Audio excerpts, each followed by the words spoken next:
Ziyodulla aka juda ham ko'p jalbalar tushadi. Mana shu hamma sistemalar bitgandan keyin, kafer, unitaz rakvinalar o'rnatib bo'lgandan keyin, smestillar qo'yib bo'lgandan keyin uy egalaridan jalba tushadi.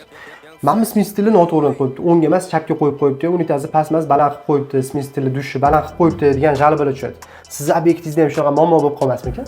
Yo'q Do'rn aka, xudo xolasa, bu yerda unaqa narsa bo'lmaydi. Nimaga siz bu yerda dizayn, proyekt asosida bo'lyapti. Undan tashqari 18 yilga tajribamga suyanib, hammasini standart asosida qildim. Bu yerda yana bitta o'zimga yoqqan tarafi, bu obyektimizda dushga paryashchi sidushka qilib berganmiz.